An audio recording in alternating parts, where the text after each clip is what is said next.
Good day, my students, and welcome to another video on how to read capacitor color code.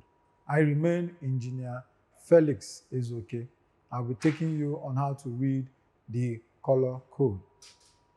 I hope you've watched the other video on reading resistor color codes, and I believe you have tried your hands on so many resistors, and by now I believe you are good at it.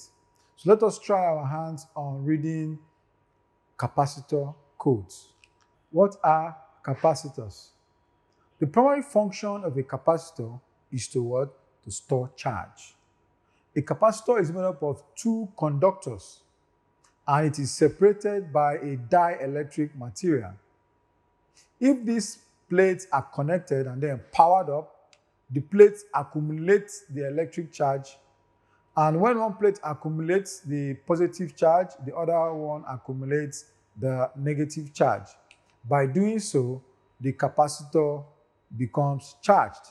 So the capacitor stores charge, okay? And some other function of a capacitor can be to block DC. So we have some capacitors known as DC blocking capacitors. However, there are different types of capacitors in the market. We can find them as an electrolytic capacitor. Okay, you can have mica capacitors. We also have paper capacitors. We have film capacitors. Remember, just like the resistor where we say the metal film, the material in which these capacitors are made of determine their names. Okay, so we can have a plastic film capacitor, and we could also have a ceramic capacitor, as well as non-polarized capacitor. So we have about basically 6 types of capacitors. We have the electrolytic, we have the mica, we have the paper capacitors, we have the film capacitors or plastic film capacitors, we have the non-polarized capacitors, and then we have the ceramic capacitors. Let us take a look at our screen right now. These are examples or images of some of the capacitors I just talked about. Okay, you could see the plastic film capacitors. You can see the electrolytic capacitors. You can see the ceramic capacitors. And then at the bottom left, you can see the paper capacitors. Beside it is the non-polarized capacitor. And then next to that is the ceramic capacitor, the one on blue. The one on red and yellow and green are plastic film capacitors, or the mica capacitors. And then the one above it is the mica capacitor or plastic films. These are just the materials in which they are made of. And then we'll have the electrolytic capacitor at the far upper right. Okay.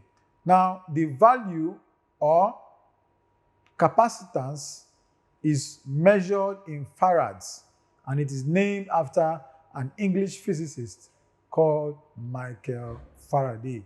And then he named it, the unit, as what? As F, farad. And what is farad? Farad is a large unit of what? Capacitance. So this is the value in which it is stored in. So the capacitor, on reading capacitor codes,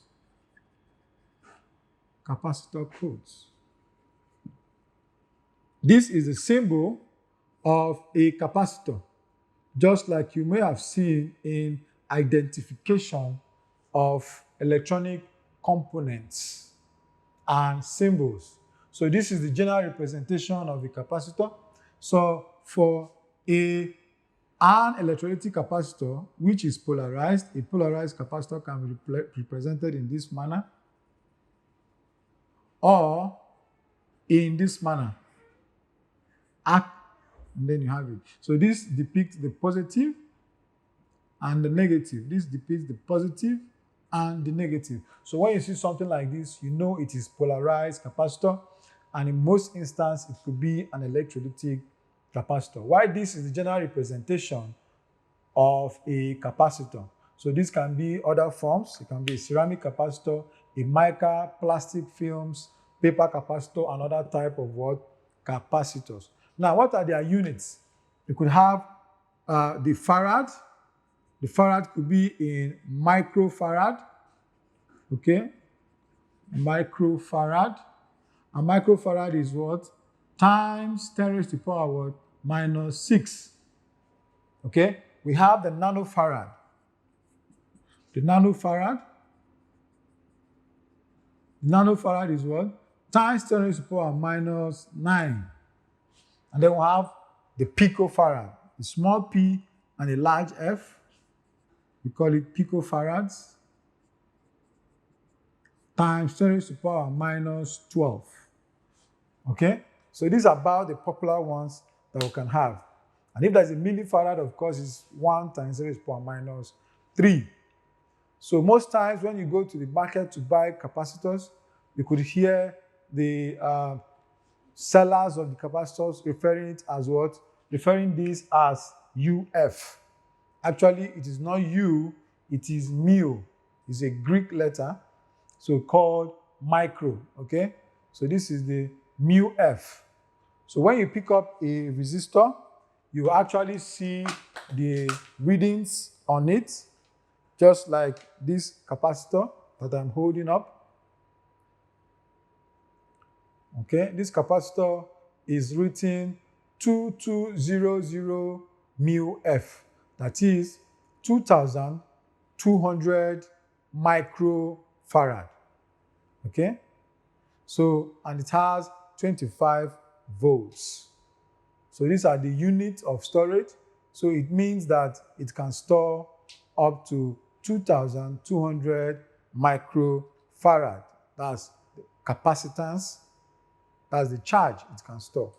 Okay, so most capacitors, unlike resistors, a capacitor's size determines how much energy it can store. So which means if I have a capacitor of this size, I expect that the capacitor of this should have more storage than this. Unlike the resistor. The size of a resistor does not necessarily determine how much resistance it can offer to an electric current or the flow of electrons. So you can have a capacitor this size and it is 1 kilo ohms. And you can have a capacitor of a small size and it is 1 mega ohms. So contrary to that of a capacitor, the bigger it is, the larger energy that it can store. Now let us go into reading the capacitor color codes.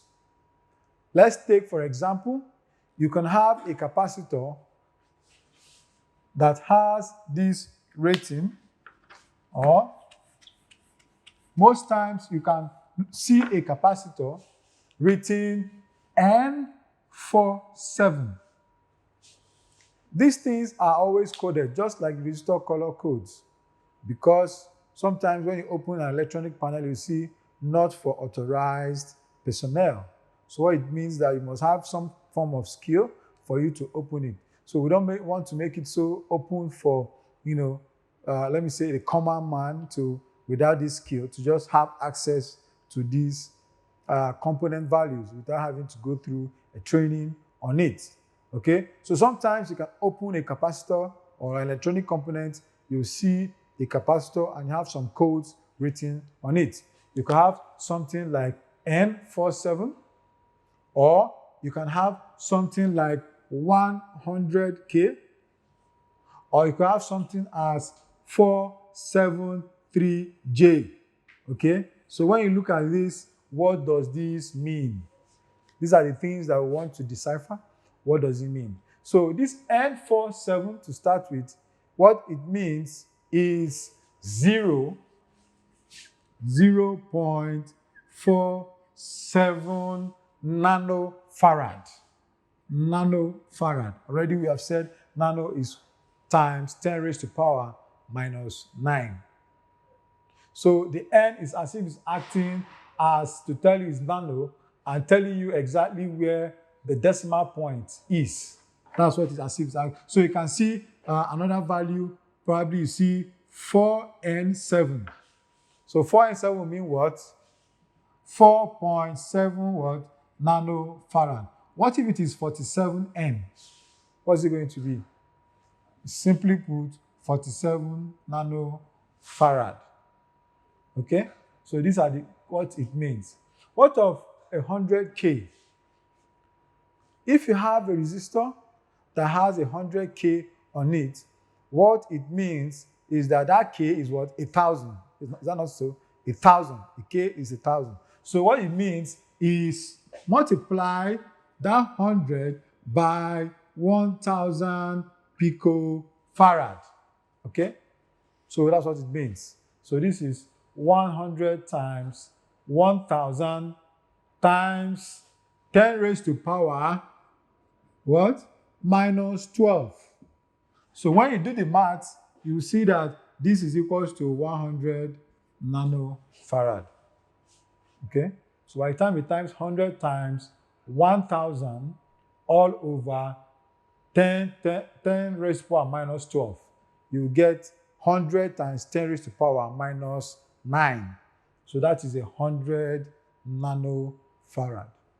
So that is the inscription. So when you open up a box and you see this, you already know what it means. Another thing you can see, for example, is 273, or rather 473J. What does 473J means?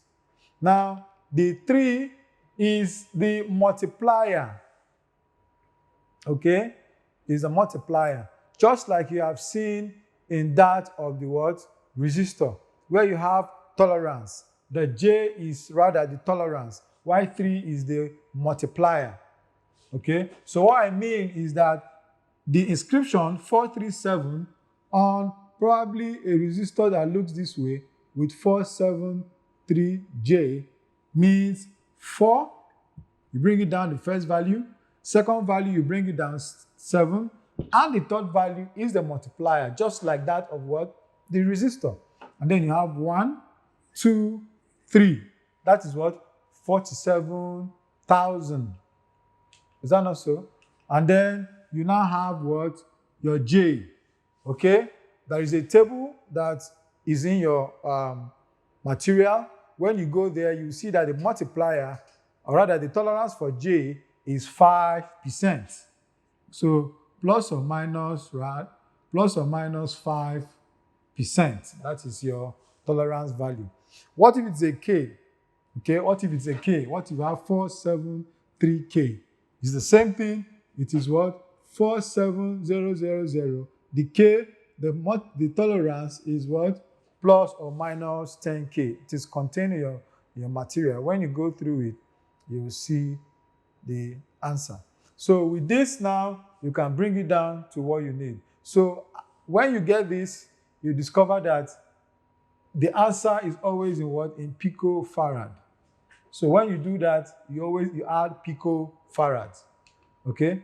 Because most times these capacitors always comes as non-polarized capacitors. Non-polarized capacitors, what does it mean? It means that it has no positive, it has no negative values. That's what it means. So you can connect it, whichever way you connect it to a circuit, it will surely work. Okay? So that is it. So the answer to this is 47000 picofarad plus or minus 10%. And for this, 47,000 picofarad plus or minus 5%. Okay, so that is how you read that. So there are other types of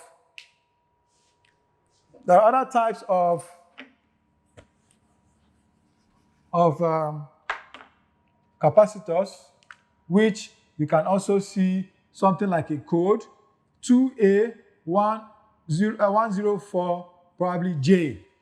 That's a plastic film capacitor. it comes in this form, the green form. Okay, you can see this. This is an example of a plastic film capacitor. This is the one I'm holding here, says 2A104K. That is the value of this. So let me write it here. 2A104K. What does this mean? Like I've told you, we start from the ones we know.